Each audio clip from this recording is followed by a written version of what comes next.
Now we come to another turning point in 1983. We have to put things a little bit in historical perspective.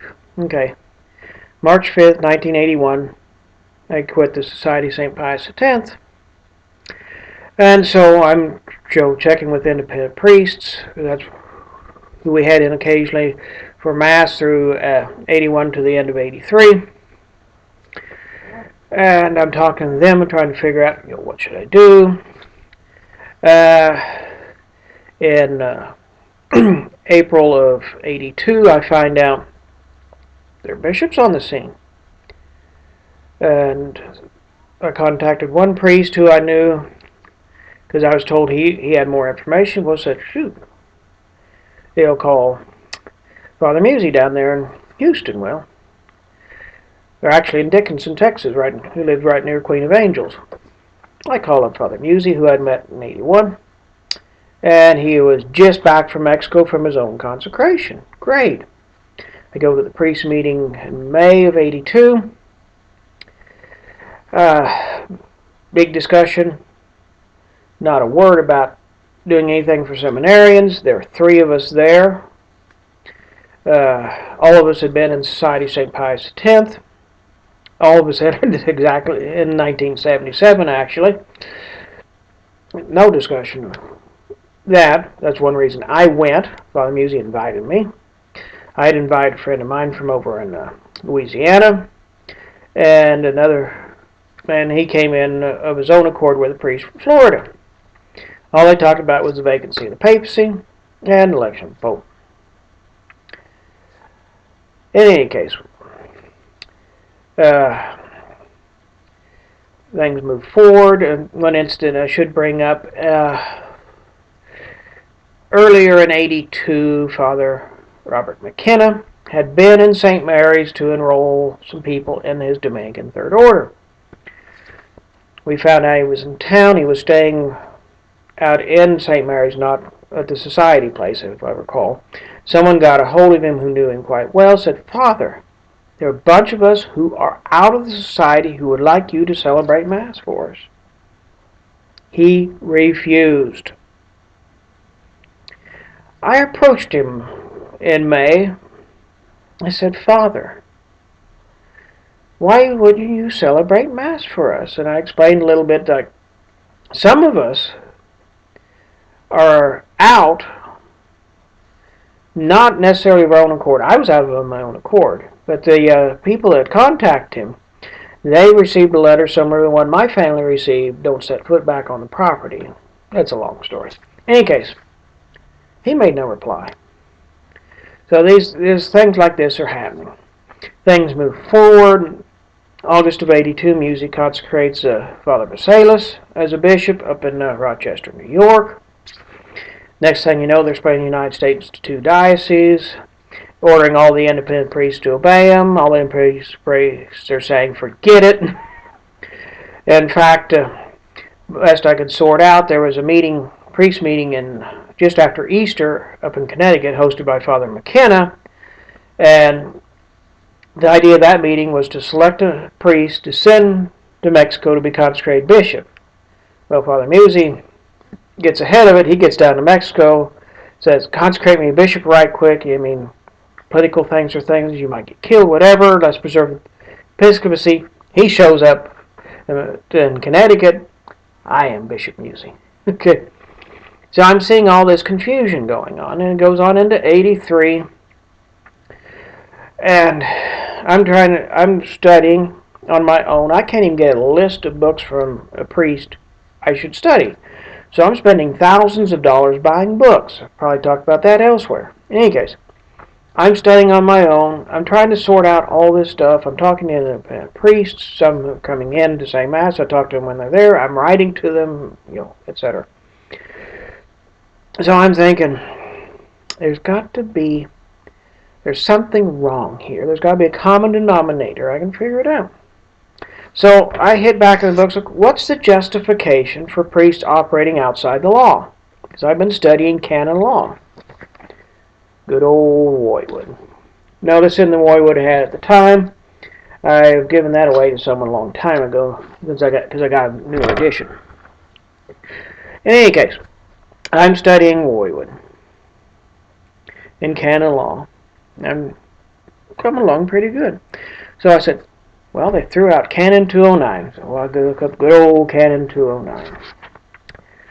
The church supplies jurisdiction both for the external and the internal form, in common error, in a positive and probable doubt whether a fact or law.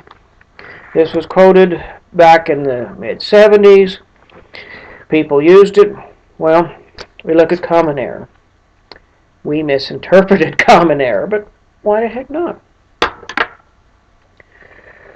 We thought, there's error everywhere. It comes from a Vatican II. It's just running down the streets now. And so that makes it quite common, doesn't it? We went ahead because we thought these priests knew what they're doing. Well, I'm starting to doubt this a little bit, especially when I start having discussions with these priests. Now I bring up something from canon law or theology, whatever I'm studying, and say, what about this, Father? I'm bringing up honest questions, and they either brush it aside. I had a priest say, well, you know what the JCD means after a canon lawyer? It means just can't decide. Well, they can decide. And they do decide. Now, true, they might have arguments on minor points, but we're talking about major points here. We're trying to save the church and save our own souls. So I'm sorting all this out, especially in the 83. I'm seeing all this confusion. You might ask, well, why didn't you get anywhere with the Took bishops? Well, that's a long story, and that would be elsewhere. I mean, I get down to Dallas and I realize I'm not going to get anywhere here because of a priest I met there, who I'd met before, who didn't like me. But we'll discuss that some other time. In any case, with the Took bishops, at first, everybody's looking, hey, we got our own bishop. We can forget that Lefebvre character. Then out comes 2 bishops in every garage. Remember when I got a copy of it? I went over the whole thing. We happened to have background to betrayal, which was quoted in there. They quoted it exactly. I was able to verify many of the other points in there, including the fact that Father Musi disappears from the Catholic directory in about 65 or 66. Just boom, disappears. And that kind of had me puzzled, as it did who was it, Peregrinus, whatever. I think it's attributed now to Father Anthony Cicada, who wrote that. In any case, whatever date he has in there is correct, because I had already done the same research. And in looking back on, if you do research on the Catholic directories, I bought a big bunch of them through the 60s. Got them, they're probably still over out in the country yet. I haven't hauled those books over. I'll haul over some of them. And what you would see, most of your traditionalist priests stayed listed right on. Some of them did eventually disappear, but in the 70s, shortly, a year or two after they could quit their diocese, what would happen to a priest is he would go from wherever his assignment was to being absent on leave. Now be listed, and he might be there for several years, then next thing you know, he disappears. Well, I picked up a book by Father Gabriel Longo, who was ordained, I think, in 57. And I traced him through. Now, he quit the priesthood and got married. So I thought, this is a perfect comparison. He goes from his assignment, a couple of years absent on leave, year he gets married, occurs automatic excommunication, boom, he's off. He's out of the book. Now, Father Musi just drops. Okay. We had trouble finding Father Veiselas because of an error that repeated year after year after year. At the back of the book, there's a general index of all the priests, and it tells you where you can find them in the main part of the book. His name was omitted there. And I had trouble with that for some months in fact, I even called the diocese he claimed to be from. Said, you want to know anything about Father Veiselas? Contact him directly. They wouldn't give me time of day. I'm sincerely trying to find out, is this man even a priest? Well, I finally found out he was in the military ordinariate. That's where he was duly listed. Boom, year after year after year. Year after year after year, they missed him in the general index, which was a mistake on their part. But 2 bishops every garage, every point checked out. And I'm wondering about the independent priests, because they're not working with each other anymore. And I kind of recollect my catechism, unity being a mark of the church. There is no unity amongst the traditionalist movement. There's a bunch of people running around like chickens with their head cut off. So I've been into 209. I've read it in 81 or 82. We were doing a catechism class in a group outside the society there in St. Mary's. A bunch of us, all of us in the group had left. Most of us had gotten letters, you can't come back. Well, that's another story. In any case, I go back to 209. So I read on. Common error consists in the erroneous belief of all or nearly all the people of a place, parish, community, that a man has jurisdiction. The fact that the person knows that he has no jurisdiction does not interfere with the validity of his acts, if by common error he is believed to have jurisdiction. Okay, I studied this and hold it. Then he goes on to, he has to have some title, titulus coloratus, color title. Okay, so I got to look deeper into 209. Well, this is when divine providence comes into my life. I pull up a book list. There were two different places I was purchasing from. One on the East Coast, and this one is out of Chicago. Well, the one out of Chicago, you get the book list in, you go through it as fast as you can, figure out what you want, you send them an order and a check. You'll get a box and a check for a refund for what's sold before you. And so, it was gambling. I bought a lot of books from this place. Long out of business, unfortunately. In any case, I'm going through supplied jurisdiction, going to Canton, and I go, thank you, Lord. I put the double rush on that order. I got it in the mail, and so this is towards the mid-November when I placed the order, because I knew the answer is in 209.